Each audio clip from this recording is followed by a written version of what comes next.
नमस्कार, सत श्री अकाल बच्चों, कैसे हो आप लोग। आज एक फिर से नए इंटरेस्टिंग और एक्साइटिंग क्वेश्चन में लेके आया हूं। अगर इस क्वेश्चन को आप सॉल्व करते हो, अच्छे से सॉल्व करते हो, तो बच्चों बहुत अच्छा कर रहे हो आप जिंदगी में। फिजिक्स बहुत अच्छा कर रहे हो और आईआईटी जेईई के लिए जो प्रिपरेशन है बहुत अच्छी चल रही है।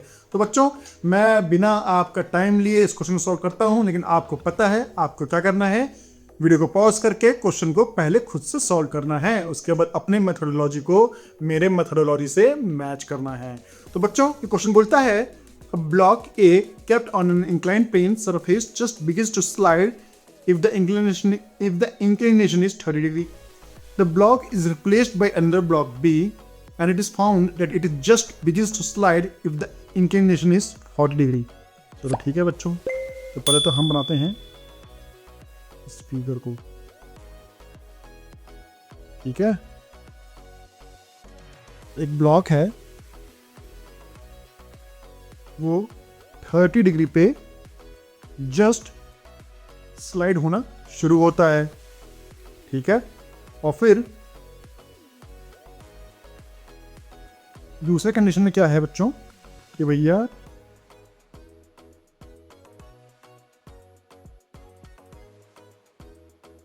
एक दूसरा ब्लॉक है, वो स्लाइड होना शुरू करता है इंक्लिनेशन 40 डिग्री पे।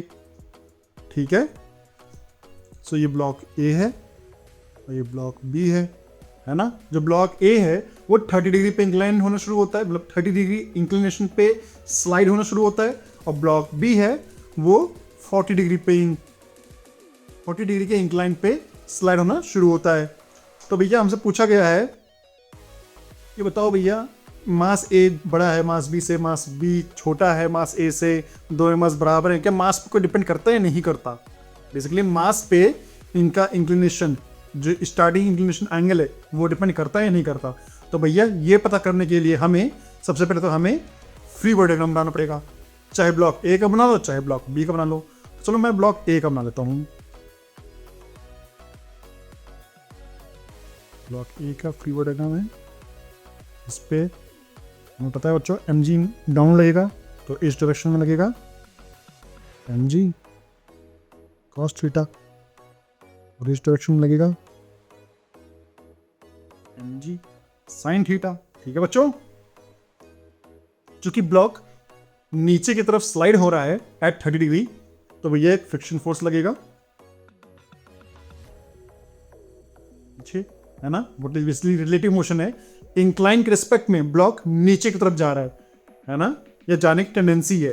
तो इसका मतलब है जो फ्रिक्शन फोर्स है वो पीछे की तरफ लगेगा।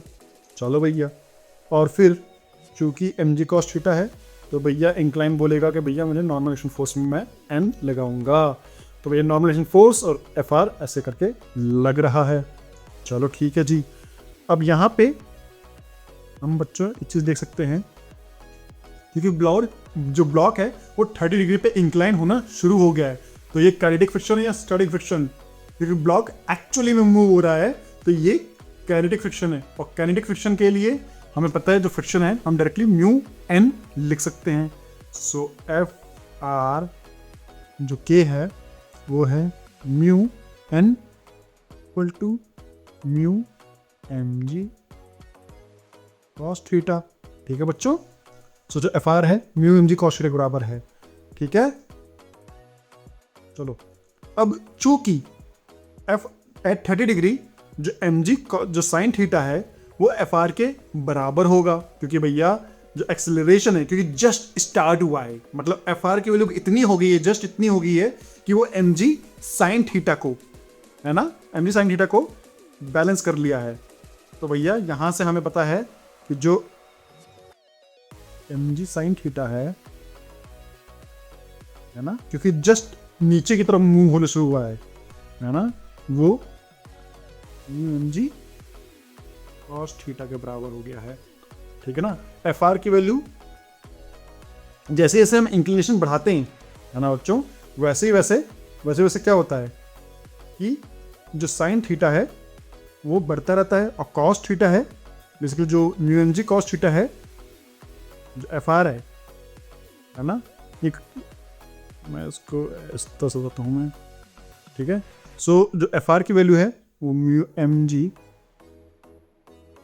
कॉस थीटा है और ये साइन थीटा है ना।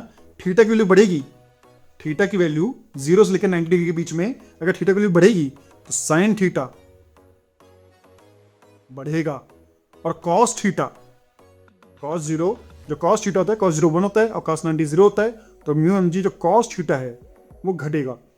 ठीक है, और एक टाइम ऐसा आएगा कि जो एम जी साइन थीटा है वो just mu m g cos theta से जस्ट ज्यादा हो जाएगा या बराबर हो जाएगा, और जैसे ही बराबर हो जाएगा ब्लॉक स्लाइड करना शुरू हो जाएगा। ठीक है, तो इस केस में यहां से हमें म्यू की वैल्यू मिलती है बच्चों m g sine theta upon m g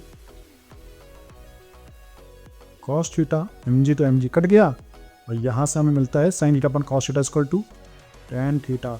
तो भैया ये जो फ्रिक्शन, जो कोएफिशिएंट ऑफ फ्रिक्शन है वो बच्चों पर्टिकुलर इंक्लाइन के एंगल पे भी डिपेंड करता है, सरफेस के नेचर पर डिपेंड करता ही करता है, लेकिन जब इंक्लाइन की बात आती है तो उसके एंगल पे भी डिपेंड करता है, और जो म्यू है वो tan थीटा के बराबर होता है। ठीक है, तो बच्चों यहां से हम डायरेक्टली ये एक्सपेरिमेंटल म्यू हम निकाल सकते हैं कि भैया किसी दो सरफेस के बीच में म्यू कितना होता है, ये tan थीटा के बराबर होता है, और ये किसी मास पर डिपेंड कर रहा है, नहीं कर रहा। तो भैया इसके लिए भी म्यू, इसका जो म्यू है वो है tan 30 डिग्री, और सेम इसका जो म्यू हो जाएगा बच्चों वो हो जाएगा tan 40 डिग्री। ठीक है, और वो डजंट मैटर कि वो ब्लॉक कितना भारी है, कितना नहीं भारी है, कितना छोटा है, कितना हल्का है, कितना बड़ा है, कोई फर्क नहीं पड़ता। जो उसका जो नेचर ऑफ द सरफेस है, म्यू जो कोएफिशिएंट ऑफ फ्रिक्शन है वो उसके एंगल ऑफ इंक्लिनेशन पे डिपेंड करता है। तो यहाँ पे जो उसका म्यू है वो tan 40 है, इन दो सरफेस के बीच में जो म्यू है वो tan 40 है, और इन दो सरफेस के बीच में जो म्यू है वो tan 30 हो जाएगा। ठीक है बच्चों, सो मास पे डिपेंड नहीं करता, इसलिए कौन सा ऑप्शन सही है? Option D, all of the 3 are possible. तो बच्चों जिसका भी आंसर ऑप्शन डी आया है वो बच्चे बहुत अच्छा कर रहे हैं, वो बच्चे बहुत ही मतलब फ्रिक्शन को समझते हैं। तो बच्चों मैं मिलता हूं आपको नए इंटरेस्टिंग और एक्साइटिंग क्वेश्चन के साथ नेक्स्ट क्वेश्चन में, तब तक के लिए बाय।